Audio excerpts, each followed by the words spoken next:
ठीक है। Okay students, तो हमें ये पता चल गया कि principal of homogeneity of dimensions के हमारे पास दो रूल्स हैं।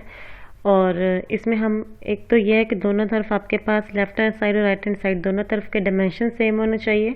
और जो भी टर्म को आप ऐड या सब्ट्रैक्ट कर रहे हैं वो तभी कर सकते हैं अगर उनके डायमेंशन सेम है। अगर उनके डायमेंशन डिफरेंट हो गए तो आप ऐड नहीं कर सकते। ठीक है, तो हम पहले ये देखेंगे कि v is equal to u plus a t के डायमेंशन सेम है या नहीं है। और जो u और u plus a into t, इनमें प्लस हमने डाला ना, मैंने क्या बोला, हम ऐड या सब्ट्रैक्ट तभी कर सकते हैं अगर उनका डायमेंशन सेम है। तो हम ये देखेंगे जो u है और जो a इंटू टू, ये पूरी टर्म है a इंटू टी, इन दोनों के डायमेंशन सेम होने चाहिए तभी हम इन्हें ऐड कर रहे हैं। ये दोनों चीज़ें हम आगे ये यहाँ पे मैंने प्रूफ किया हुआ है, तो हम यहाँ पे देखेंगे। ठीक है, बुक में आपके पास ये नहीं दिया हुआ तो आप यहीं से समझ के यहीं से इसे लिख लेना। देखो, explanation of example of principle of homogeneity of dimensions. हमारे पास रिलेशन क्या था, v is equal to u plus a T.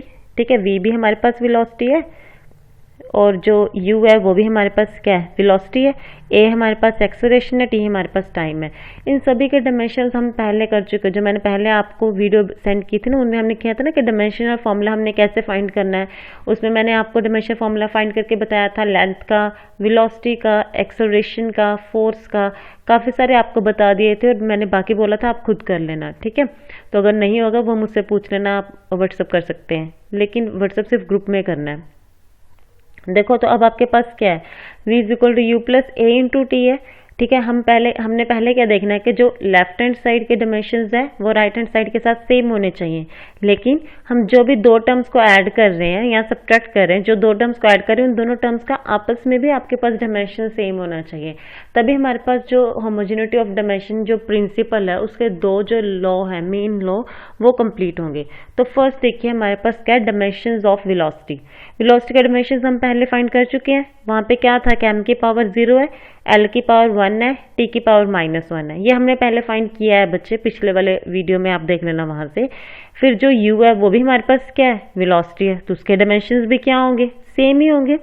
अब एक्सेलरेशन के डायमेंशंस भी हमने वहाँ पे फाइंड किया था कि एक्सेलरेशन के डायमेंशन क्या है, m power 0, l power 1, t power -2। ये एक्सेलरेशन के डायमेंशंस भी हमने फाइंड किए थे।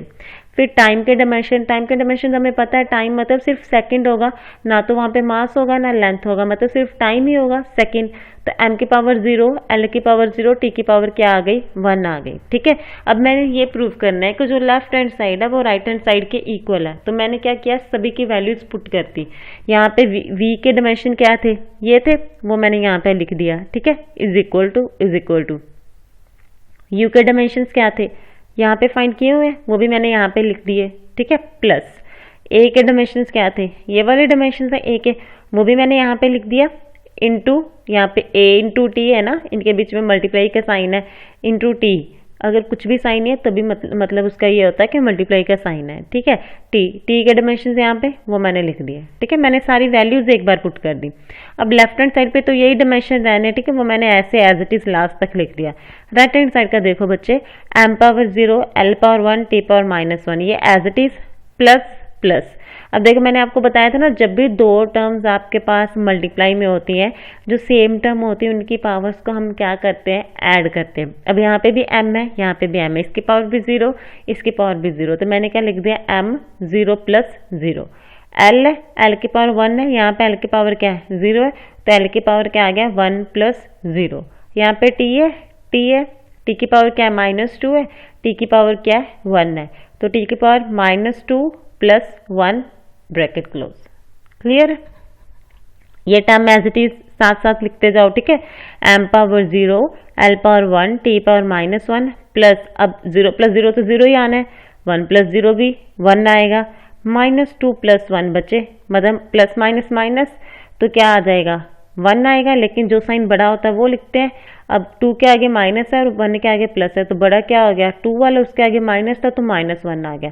अब देखो, मैंने क्या बोला था कि हमने एक लॉ और देखना है कि जो u है आपके पास और जो a इंटू टी है, इन दोनों टर्म्स को हमने ऐड किया हुआ है। लेकिन हमने तो अभी पढ़ा है कि हम दो टर्म्स को तभी ऐड कर सकते हैं अगर उनके डायमेंशन सेम है। तो अगर इन्हें हमने ऐड किया हुआ है वो ठीक है या नहीं, वो अभी हम यहाँ से देख सकते हैं। u के डायमेंशन क्या है, m power 0 l power 1 t power -1, और इन दोनों के डायमेंशन को सॉल्व करके भी क्या है, m power 0 l power 1 t power -1। अब देखो ये दोनों डायमेंशंस की वैल्यू सेम है ना, तो इसलिए हमने इन्हें यहाँ पे ऐड किया है, क्योंकि इन दोनों टर्म्स के जो डायमेंशंस है वो क्या सेम है। मतलब हमारा सेकंड लॉ प्रूव हो गया ना कि हम किसी भी दो टर्म्स को तभी ऐड कर सकते हैं या सब्ट्रैक्ट कर सकते हैं जब उनके डायमेंशंस क्या होंगे, सेम हो गए आपके पास। अब हमने क्या लिखा था वहाँ पे, यहाँ पे क्या था, length plus length is equal to length ही आएगा।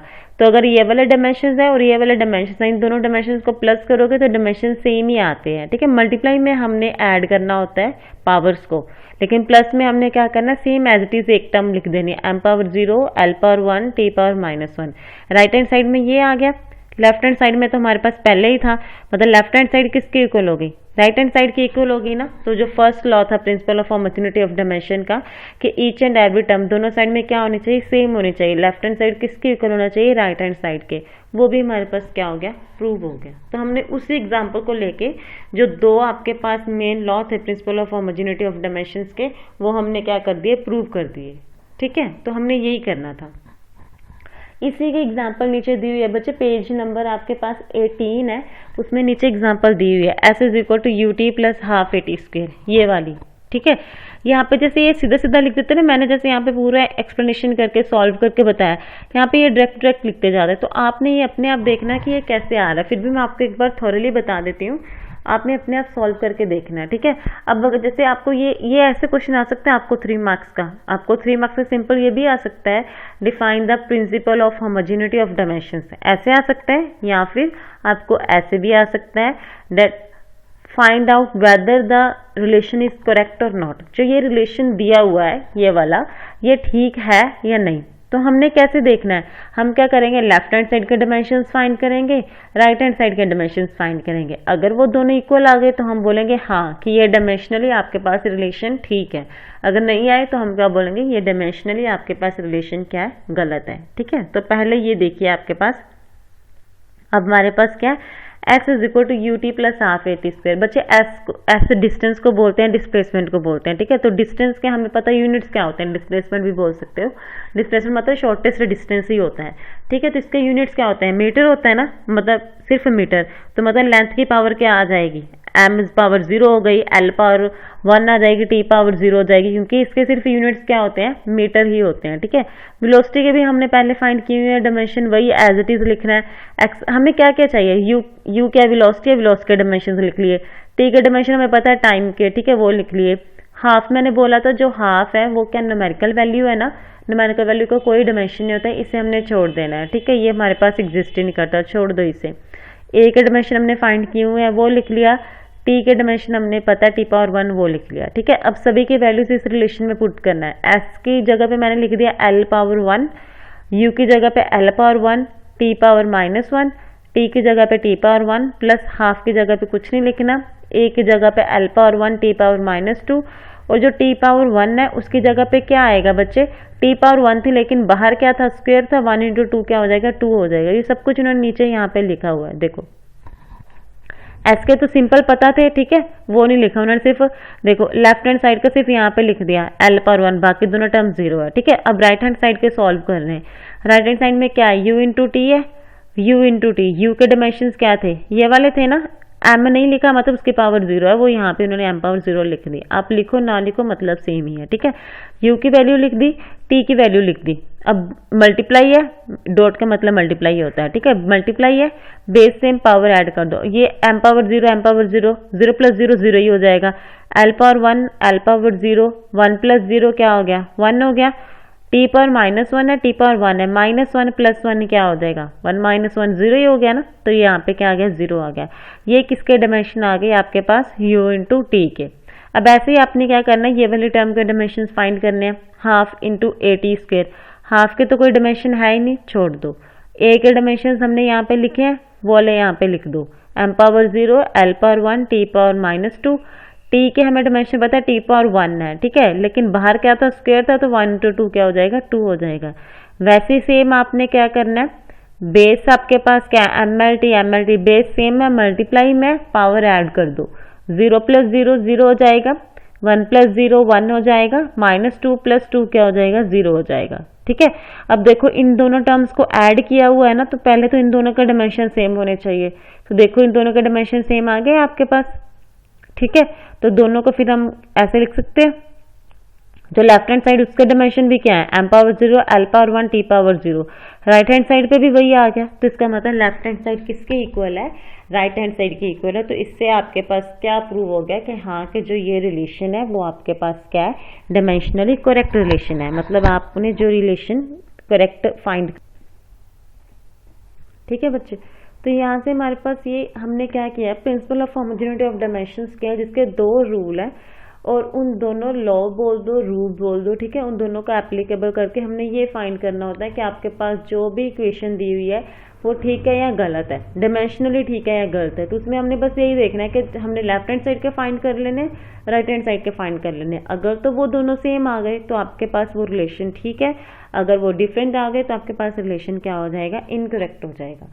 तो यहाँ पे हमारे पास ये वाला हमारा टॉपिक कंप्लीट हो गया। ठीक है, इसकी ना जो एग्जांपल्स दी हुई हैं मैं आपको बता देती हूँ।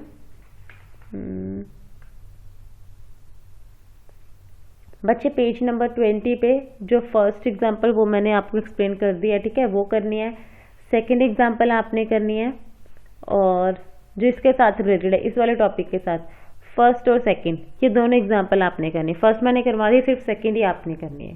ठीक है, इसके बाद हम आगे डेरिवेशन स्टार्ट करेंगे। आपके सिलेबस में 3 डेरिवेशन है जिनमें से 5 नंबर में आती हैं।